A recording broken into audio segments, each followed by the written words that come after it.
Friends, welcome back to my channel. ఈరోజు మీకు ఈ సీరియల్లో ఏం జరిగిందో తెలుసుకోవాలి అనుకుంటున్నారా? అయితే వెంటనే మనం సీరియల్లోకి వెళ్ళిపోదాం. ఇక కావ్య అయితే రాజ్ చేస్తున్న పనులకి చాలా బాధపడుతూ ఇక పెద్దవిడ దగ్గరికి వచ్చి, అమ్మమ్మ గారు చూశారుగా, ఆయన ప్రవర్తనలో ఏమాత్రం కూడా మార్పు లేదు, తిరిగి రివర్స్లో మమ్మల్ని ఏడిపిస్తున్నారు అని చెప్పి ఇక కావ్య అయితే పెద్దావిడతో చెప్తూ బాధపడుతుంది. ఇక పెద్దావిడైతే లాభం లేదు, బ్రహ్మాస్త్రం వదలవలసిందే అని చెప్పడంతో, బ్రహ్మాస్త్రమా? బ్రహ్మాస్త్రం ఏంటి అమ్మమ్మగారు అని అడగడంతో, ఇంకేంటి అదే విడాకులు అని చెప్పి ఇక పెద్దావిడ మాటలతో కావ్యకి ఒక్కసారిగా షాక్ అవుతుంది. బామ్మగారు ఏం మాట్లాడుతున్నారు? విడాకులేంటి?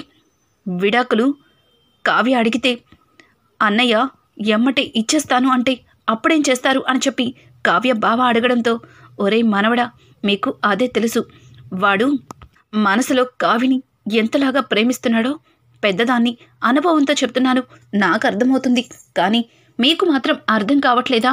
వాడు మీ ఇద్దరు కలిసి వాడిని ఏడిపిస్తున్నారని వాడికి అర్థమైంది. అందుకే వాడు రివర్స్లో వస్తున్నాడు. అందుకే వాడి నోటితో వాడే కదా ఇప్పుడు పాస్పోర్ట్ తీసుకొచ్చి మీ ఇద్దరూ సంతోషంగా ఉండండి అని చెప్పాడు. మరి ఇంకెందుకు లేటు? వాడే విడాకులు అడిగేస్తే ఇచ్చేస్తాడు కదా అని అనడంతో, బామ్మగారు ఏం మాట్లాడుతున్నారు? విడాకులు అడిగితే ఇచ్చేయడమేంటి అని అంటుంటే, విడాకులు అడిగితే అప్పుడు వాడి మనసులో మాటని బయట పెడతాడు. అప్పుడు కావ్య మీద వాడికి ఎంత ప్రేమ ఉందో అప్పుడు మీకందరికీ అర్థమవుతుంది. అప్పుడు నువ్వు చాలా సంతోషంగా ఉంటావు కావ్య, నేను చెప్తున్నాను కదా అని చెప్పి పెద్దావిడ ఇక కావ్యకి అలాగే వాళ్ళ బావకిద్దరికీ కూడా నచ్చ చెప్పి తన గదిలోకి వెళ్ళిపోతుంది. అదేంటి బావా, అమ్మమ్మ గారు ఇలా చెప్తున్నారు?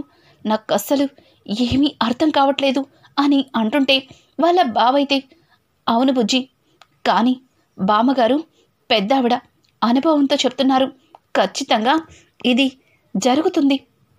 మీ ఆయన మనసులో నీ మీద ప్రేమ ఈ రకంగా ఆయన బయట పెడతాడేమో చూద్దాం అని చెప్పి ఇంకా కావ్య బావ కావ్యతో అంటాడు. ఇక ఇక్కడ చూస్తే కనకం కృష్ణమూర్తి ఇద్దరూ మాట్లాడుకుంటూ, ఏవయ్యా, అప్పు కళ్యాణ్ బాబుని కలవడానికి వెళ్ళింది, నాకెందుకో కాస్త కంగారుగా అనిపిస్తుంది అని అంటుంటే, చూడు కనకం, కంగారు పడవలసిన అవసరమేమీ లేదు, నా కూతురు మీద నాకు నమ్మకం ఉంది, నా కూతురు ఏ తప్పు చేయదని నాకు తెలుసు, నువ్వెందుకు అంత భయపడుతున్నావు అని ఇక కృష్ణమూర్తి కనకంతో అంటుంటే, చేసింది నీ కూతురు తప్పే చేసింది అని కనకం కృష్ణమూర్తి మాట్లాడుకుంటుండగా ఒక వేరే వాయిస్ వినిపిస్తుంది. ఒక్కసారిగా కృష్ణమూర్తి కనకం బయటికి వచ్చి చూస్తే అక్కడ ధాన్యలక్ష్మి అలాగే అనామిక కనిపిస్తారు. ధాన్యలక్ష్మి గారు లోపలికి రండి అని చెప్పి ఇక కనకం వాళ్ళని లోపలికి రమ్మని పిలిస్తే, ఆపుతారా? నేనేమి మీ మర్యాదలు తీసుకోవడానికి మీ ఇంటికి రాలేదు, మీ కూతుర్ని జాగ్రత్తగా ఉండమని చెప్పండి, ఇంకొకసారి మీ అమ్మాయి నా కొడుకుతో తిరిగితే అస్సలు ఊరుకునేది లేదు అని చెప్పి ఇక ధాన్యలక్ష్మి అయితే కనకానికి వార్నింగ్ ఇస్తూ ఉంటుంది. కనకం, వదిన గారు ఏం మాట్లాడుతున్నారు? మా అమ్మాయి ఏమి మీ అబ్బాయితో తిరగడం కాదు, మీ అబ్బాయే ఫోన్ చేసి అర్జెంటుగా కలవాలి, నాకు బాధగా ఉంది అని చెప్పి తనే అడిగాడు అని అంటుంటే, కనకం ఆగుతావా? అమ్మ ధాన్యలక్ష్మి గారు, మీరొక్కసారి లోపలికి రండి, కూర్చుని మాట్లాడుకుందాం అని అంటుంటే, చాలండి చాలు, ఏదో పెద్ద మనుషులని చెప్పడానికి వచ్చాను, అయినా మీ కూతురికి సిగ్గులేదా? ఒక పెళ్ళైన వాడితో చెట్టా పట్టాలేసుకుని తిరగడానికి దానికి ఎన్నిసార్లు చెప్పినా అర్థం కాదా అని చెప్పి ఇక ధాన్యలక్ష్మి అయితే నోటికి వచ్చినట్టు మాట్లాడుతూ ఉంటుంది. ఇక ఇక్కడ చూస్తే అనామిక కూడా, అవును, మా ఆయన్ని నన్ను విడగొట్టి అది కళ్యాణ్ని ఎగరేసుకుపోవాలని చూస్తుంది అని చెప్పి అనామిక కూడా ఇష్టం వచ్చినట్లు మాట్లాడుతుంది. ఇక చుట్టుపక్కల జనాలందరూ కూడా పోగుపడతారు. ఇక కనకమైతే వాళ్ళందరినీ చూసి, వదిన గారు అందరూ చూస్తున్నారు, ప్లీజ్ లోపలికి రండి అని అంటుంటే, ఓ, ఇంటి ముందైతే ఎవరు చూడకూడదు, కానీ నీ కూతురు రోడ్డు మీద చేసేది ఎవరు చూడరనుకుంటున్నావా ఏంటి? అయినా చేతిలో చెయ్యేసి మరి మాటలు తీసుకుంటున్నారు, అసలు బుద్ధుందా అని చెప్పి ఇక ధాన్యలక్ష్మి అయితే చెడామడ తిడుతూ కనకం ఇంటి ముందు చాలా పెద్ద గొడవే చేస్తుంది. ఇంకా అదే టైంలో అప్పు అక్కడికి వస్తుంది. అప్పుని చూసిన ధాన్యలక్ష్మి అయితే, రామ్మ రా మహారాణి అయిపోయిందా నా కొడుకుతో కులకడం అని అనడంతో, ఆంటీ ఏం మాట్లాడుతున్నారు అని చెప్పి ఇక అప్పు అంటుంటే, పక్కనే ఉన్న అనామిక అయితే, అవును, ఇంతవరకు నా మగుణ్ణి నీ వెంటేసుకు తిరిగి ఇష్టం వచ్చినట్లు తనతో ఉండి ఇప్పుడు అన్నీ అయిపోయాక వచ్చావా అని చెప్పి అనామిక కూడా నోటికి వచ్చినట్లు మాట్లాడితే, ఇక అప్పు ఏమో అనామిక మీద చెయ్యెత్తుతుంది. ఒక్కసారిగా అనామిక అయితే అప్పుని సీరియస్గా చూస్తుంది. ఇక ధాన్యలక్ష్మి, ఏయ్ దించు చెయ్యి, తప్పు చేసింది కాకుండా తిరిగి నా కోడలి మీద చెయ్యెత్తే అంతటి దానివా? ఇంకొకసారి నిన్ను నా కొడుకుని కలిపి చూశానంటే, ఇప్పుడే చెప్తున్నాను, నేను తీసుకున్న నిర్ణయం చాలా తీవ్రంగా ఉంటుంది. అక్కడ మీ ఇద్దరక్కలు ఇప్పటికే మా ఇంటి మీద పడి తింటున్నారు. మహారాణులాగా వాళ్ళు మా అందరి మీద పెత్తనాలు చెలాయిస్తున్నారు. ఇప్పుడు నువ్వేమో పెళ్ళైన నా కొడుకుని కూడా వదిలిపెట్టకుండా వాడితో చట్టాపట్టాలేసుకుని తిరుగుతున్నావు అని అంటుంటే, ఇక అప్పు అయితే, ఆంటీ మీరు తప్పుగా మాట్లాడుతున్నారు. కళ్యాణ్ది నాది కేవలం స్నేహం మాత్రమే. కళ్యాణ్ బాధలో ఉండడం వల్లే నా దగ్గరికి వచ్చాడు. కానీ మీరు అది అర్థం చేసుకోకుండా ఇలా ఇంటి ముందు నానా గొడవ చేస్తున్నారు అని అంటుంటే, ఇక అనామిక అయితే, ఆపవే నీ మాటలు, అస్సలు నీ మాటలు నమ్మేదే లేదు. సిగ్గు లేదా నీకు? పెళ్ళైన వాడితో ఇలా చట్టా పట్టాలేసుకొని తిరగడానికి నీ వల్లేనే మా ఆయనకి నాకు గొడవలు వస్తున్నాయి. కళ్యాణ్కి ఏం చెప్పి పంపిస్తున్నావో నాతో ఒక్కరోజు కూడా మంచిగా ఉండట్లేదు. నీకు కావాల్సింది కూడా అదే కదా. త్వరలోనే కళ్యాణ్ని నన్ను విడగొట్టి కళ్యాణ్ని నీ వలలో దింపుకోవాలని చూస్తున్నావు. నాకంతా అర్థమైంది అని చెప్పి అనామిక అయితే ఇక అప్పుతో నానా గొడవ చేస్తుంది. అప్పుకైతే ఇక అదంతా వింటూ తనకి విపరీతమైన కోపం వచ్చేసి, ఆపండి, ఆపుతారా? చూడు అనామిక, కళ్యాణ్ని నిజంగా నా వలలో వేసుకోవాలంటే నీకులాగా నెలలు పట్టదు. నువ్వు కనిపించకుండా కళ్యాణ్ని అక్కడికి రా ఇక్కడికి రా అని చెప్పి నీ చుట్టూ తిప్పుకునేలా చేసి చివరికి నీ ప్రేమ గురించి చెప్పావు.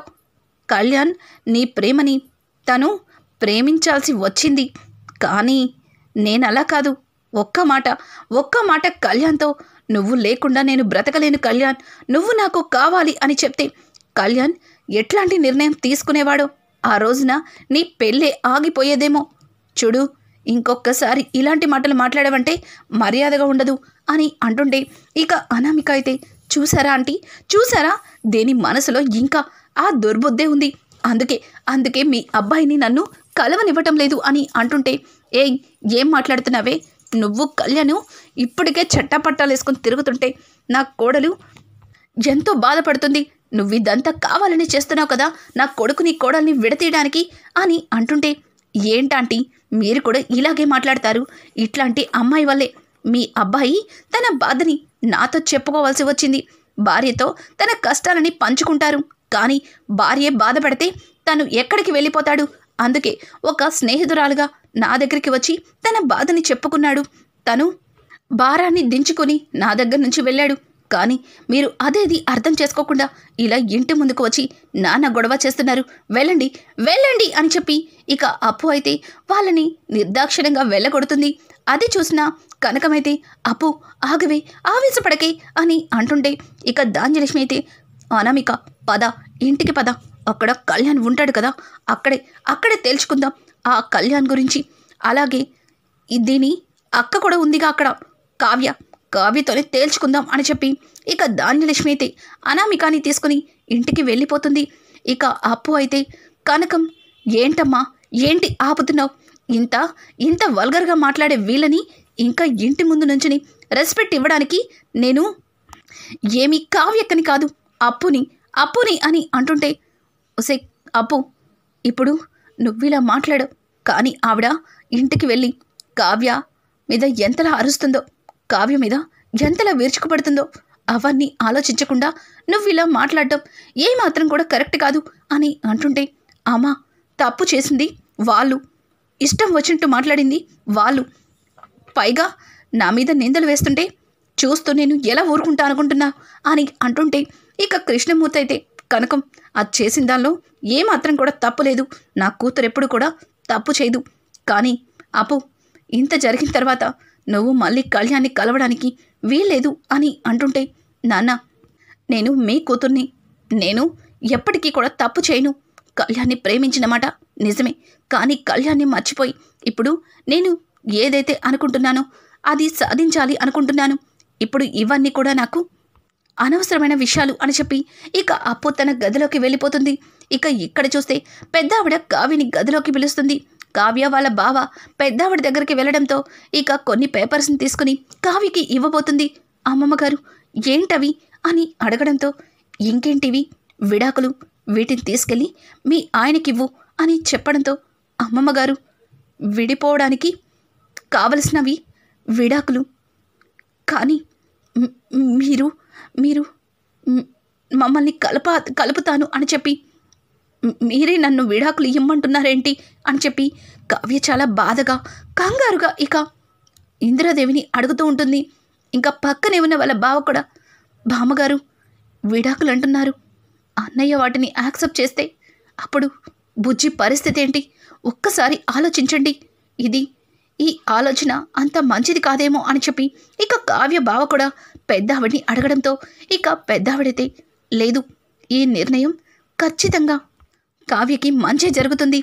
కావ్య తీసుకెళ్ళి ఈ విడాకుల్ని వాడికివ్వు, త్వరలోనే నాకు విడాకులు కావాలి అని చెప్పు అని చెప్పడంతో అమ్మమ్మ గారు నాకెందుకో కంగారుగా ఉంది, ఆయన నిజంగానే ఈ విడాకుల మీద సంతకం పెడితే అప్పుడు శాశ్వతంగా నేను ఈ ఇంటికి ఆయనకి దూరం అయిపోతాను అని చెప్పి ఇక కావ్య బాధపడుతుంటే చూడు కావ్య, అదేది జరగదు, అట్లాంటి సందర్భం వస్తే నేనున్నాను చూసుకోవడానికి, నువ్వేమీ భయపడకు, ముందు ఈ విడాకుల పత్రాలను తీసుకెళ్ళి రాజ్కి ఇవ్వు అని చెప్పడంతో ఇక కావ్య అయితే ఆ విడాకుల నోటీసులను తీసుకుని రాజ్ దగ్గరికి వెళ్తుంది. అప్పటికే రాజ్ గదిలో ల్యాప్టాప్లో ఏదో వర్క్ చేసుకుంటూ ఉండగా కావ్య రావడాన్ని గమనిస్తాడు. ఏంటి కళావతి గారు, పాస్పోర్ట్ ఇచ్చాను కదా, ఇక అమెరికా వెళ్ళడానికి అన్నీ సిద్ధం చేసుకో అని అంటుంటే చేసుకుంటా, అన్నీ సిద్ధం చేసుకుంటా, అమెరికా వెళ్ళాలంటే మరి నాకు పాస్పోర్ట్ అయితే వచ్చింది, కానీ మీ నుంచి విడాకులు రావాలి కదా, ఇదిగోండి నేను ఇస్తున్న విడాకుల నోటీసులు అని చెప్పి కావ్య చేత్తో ఇక రాజ్కి విడాకుల నోటీసులు ఇస్తుంది. ఒక్కసారిగా రాజ్ ఆ విడాకుల నోటీసులు చూసి షాక్ అయిపోతాడు.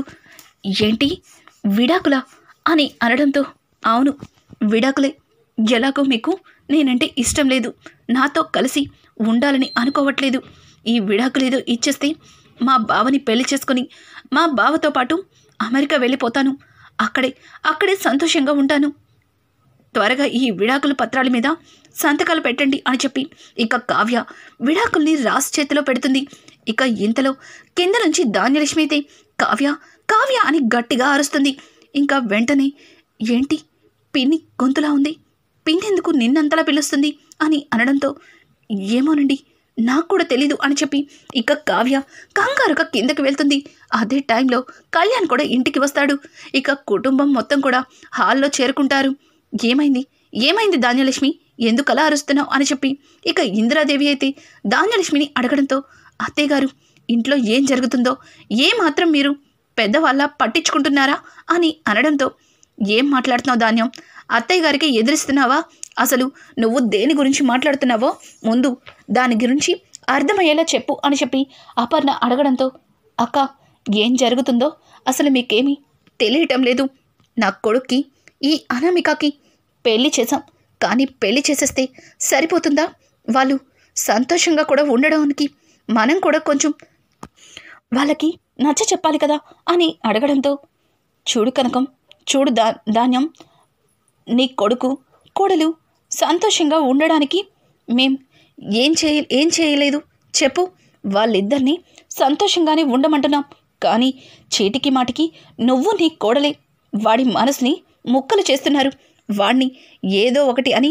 వాడు బాధపడేలా మాట్లాడుతున్నారు, ఎవరన్నా సపోర్ట్గా వస్తే మీ వల్లే నా కొడుకు చెడిపోయాడు అని చెప్పి వాళ్ళని కూడా తప్పు పడుతున్నారు అని చెప్పి ఇక అపర్ణ అంటుంటే ఓ అలా అయితే ఇక పూర్తిగా నా కొడుకుని వదిలేస్తారా, అసలు నా కొడుకు కాదు, ఇదిగో ఈ కావ్య ఉందే అంతా ఈ కావ్య చేస్తుంది అని అంటుంటే పిన్ని ఏం మాట్లాడుతున్నావు, ఇంతవరకు కళ్యాణ్కి ఎవరు నచ్చ చెప్పటం లేదు, వాడికి మంచి తెలిసేలా చెయ్యట్లేదు అన్నావు, కానీ ఇప్పుడు కళావతి ఏం చేసింది, కళావతిని తప్పుపడుతున్నావు అని అంటుంటే, మొదటి నుంచి ఈ కళావతి కళ్యాణ్ పెళ్ళంటేనే ఇష్టం లేదు ఈవిడ గారికి.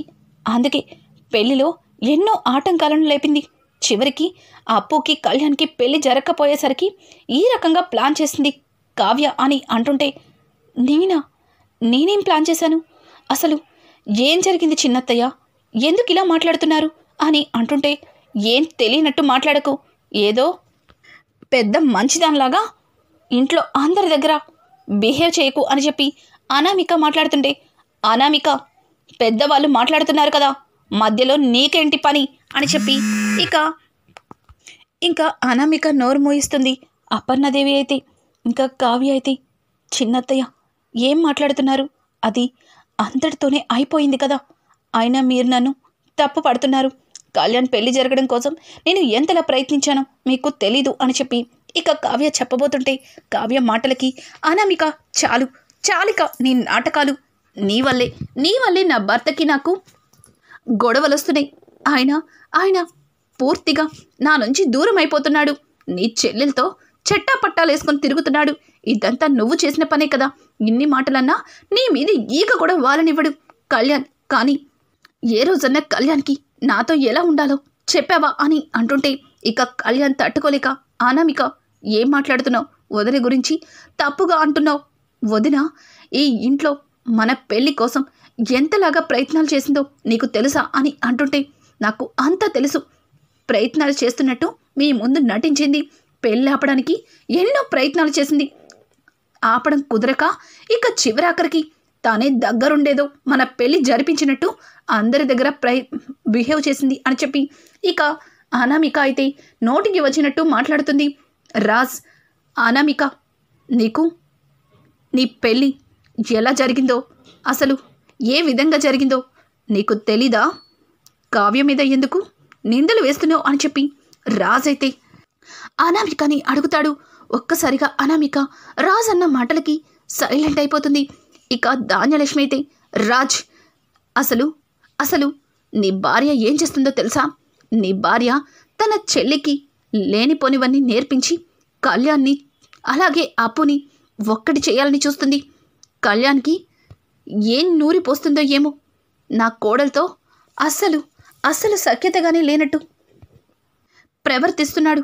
చూసారుగా నిన్నటికి నిన్న ఆఫీస్ ఇచ్చినా అందరి ముందు వద్దని చెప్పాడు. అందరి ముందు తానేదో మంచిదానిలాగా రాస్తో చెప్పి ఆఫీస్ అప్పచెప్పేలా చేసింది.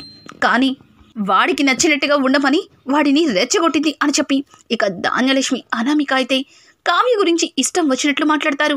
ఇదంతా చూస్తున్న రాజైతే తట్టుకోలేక, ఆపండి, ఆపుతారా ఈ గోల? ఇప్పుడే చెప్తున్నాను, ఇంతవరకు ఎవరు ఎన్నన్నా సరే ఊరుకున్నాను. కానీ ఏం తెలియని, ఏం చెయ్యని కళావతి గురించి తప్పుగా మాట్లాడితే అస్సలు ఊరుకునేది లేదు. ఈరోజు చెప్తున్నాను, కళావతి ఈ రాజ్ భార్య. తను ఈ ఇంటి కోడలు. తన గురించి కానీ తన గురించి వేలెత్తి చూపే అధికారం ఇక్కడ ఎవ్వరికీ లేదు. అలాగే ఇంకొక మాట చెప్తున్నాను, తను ఈ స్వరాజ్ భార్య, ఈ ఇంటి వారసుడి భార్య. నా భార్యని ఎవరన్నా ఒక్క మాట అన్నా సరే ఊరుకునేదే లేదు. అర్థమవుతుందా? ఈ కళ్యాణ్, నీ భార్యకి చెప్పు, నా భార్య గురించి ఏం అనే అధికారం తనకి లేదని చెప్పు. నీ భార్యని కాస్త మాటలు అదుపులో మాట్లాడమని చెప్పు అని చెప్పి రాజైతే కళ్యాణ్కి వార్నింగ్ ఇస్తాడు. అలాగే పిన్ని, ఒకప్పుడు నువ్వే చెప్పావు కళావతి గురించి, ఇప్పుడు అదే కళావతి గురించి నువ్వే తప్పుగా మాట్లాడుతున్నావు. నువ్వు అంతా తెలుసుకున్న రోజు చాలా బాధపడతావు అని చెప్పి రాజైతే కళావతి అని చెప్పి తన చెయ్యి పట్టుకొని చాలా స్వతంత్రంగా తన భార్యగా తన గదిలోకైతే తీసుకెళ్తాడు. కావ్యకి ఆ సన్నివేశం చాలా ఆశ్చర్యాన్ని, చాలా ఆనందాన్ని కలిగిస్తుంది. అలాగే అంత గొడవలో కూడా ఇందిరాదేవి అయితే రాజ్ మాట్లాడిన మాటలకి చాలా సంతోషిస్తుంది. ధాన్యలక్ష్మి అయితే, చూసావా అక్క, చిన్నప్పటి నుంచి ఈ చేతులతో పెంచిన రాజ్ నన్ను ఎంతలాగా మాట్లాడాడో అని అంటుండే, ధాన్యలక్ష్మి ఇంతవరకు నువ్వు తన పిన్నివని గౌరవించి మాట్లాడాడు. అదే ఇదే మాటలు బయట ఎవరన్నా అంటే వాడు ఇంకొకలాగా సమాధానం చెప్పాడు. ఇప్పటికైనా నీ గౌరవాన్ని కాపాడుకో. ఎవరో చెప్పుడు మాటలు విని ఇట్లా తయారయ్యో, ముందు వాటిని సరిచేసుకో. కళ్యాణ్, నువ్వు ఎటువంటి నిర్ణయం తీసుకున్నా, ఎవరిని కలవాలనుకున్నా ముందుగా మీ అమ్మని, మీ భార్యని పర్మిషన్ తీసుకొని కలువు. లేకపోతే మీ అమ్మ, మీ భార్య ఇద్దరు కూడా ఇంట్లో ఎంత గొడవ చేశారో చూసావు కదా అని చెప్పి ఇక అపర్ణ అయితే కళ్యాణ్కు డైలాగ్ వేసి అక్కడి నుంచి వెళ్ళిపోతుంది. ఇక కళ్యాణ్ అయితే సంతోషమేనా? ఇప్పుడు మీ ఇద్దరికి సంతోషమేనా? అసలు ఏం సాధించాలని ఇంత గొడవ చేస్తున్నారు? అసలు అప్పుని నేను రమ్మని చెప్తేనే వెళ్ళాను, కానీ మీ ఇద్దరు కలిసి ఇంట్లో ఇంత గొడవ చేశారు అని అంటుంటే ఇక ఇంతలో స్వప్న అక్కడికి వస్తూ, కళ్యాణ్, ఇక్కడే కాదు మీ అమ్మ అలాగే నీ పెళ్ళం నా పుట్టింటికి వెళ్ళి కూడా అక్కడ నాన్న గొడవ చేశారు. మా అమ్మ నాన్నని ఇష్టం వచ్చినట్టు మాట్లాడారు. అక్కడ నా చెల్లెలు వెళ్ళగొడితే ఇదిగో ఇక్కడొచ్చి పడ్డారు. ఇప్పుడే నా స్నేహితురాలు ఫోన్ చేసి జరిగిందంతా కూడా చెప్పింది. అయినా నీ కొడుకు తప్పు చేస్తే మా ఇంటికి వెళ్ళి మా ఇంటి పరువు తీయాల్సిన అవసరం మీకేమొచ్చింది అని చెప్పి స్వప్న కూడా 4 చీవాట్లు పెడుతుంది. ఇక కళ్యాణ్ అయితే వాళ్ళిద్దరూ చేసిన పని తట్టుకోలేక, ఛీ, ఇన్ని రోజులు కూడా నన్ను అర్థం చేసుకునే అమ్మాయిని పెళ్లి చేసుకున్నాను, ప్రేమించాను అని చాలా సంతోషించాను. కానీ మొదటిసారి ఇట్లాంటి అమ్మాయిని నేను ప్రేమించి పెళ్లి చేసుకున్నానా అని నాలో నేను బాధపడేలా చేశావు. అసలు ఏంటమ్మా ఇదంతా? నువ్వేనా ఇలా చేస్తుంది? ఒకప్పుడు నువ్వు వద్దని ఎంతలాగా సపోర్ట్ చేసి మాట్లాడేదానివి, కానీ ఇలా ఎందుకు ప్రవర్తిస్తున్నావో నాకు అస్సలు అర్థం కావట్లేదు. ఎంతసేపు కోడలు కోడలు కోడలు. నేను కొడుకుని కదా?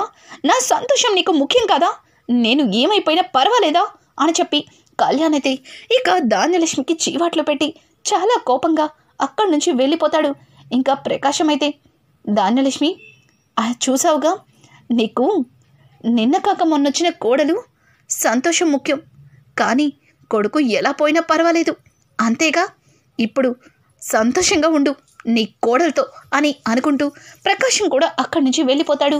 ఇక ధాన్యలక్ష్మి అయితే తాను తప్పు చేసింది అన్న సంగతి తెలుసుకుంటుందా? అసలు అనామిక కళ్యాణ్తో సంతోషంగా ఉండడానికి మళ్ళీ ప్రయత్నిస్తుందా? లేకపోతే కళ్యాణ్ అనామికాని క్షమిస్తాడా? శాశ్వతంగా అనామిక నుంచి దూరమయ్యి అప్పుకి దగ్గరవుతాడా? ఇక ఇక్కడ మన కావ్య రాజులిద్దరి మధ్యలో విడాకులు అనే మ్యాటర్ ఏం జరుగుతుంది అనే విషయం ముందుగా తెలుసుకోవాలి అనుకుంటే మా ఛానల్ని సబ్స్క్రైబ్ చేసుకోవడం మాత్రం మర్చిపోకండి. థ్యాంక్స్.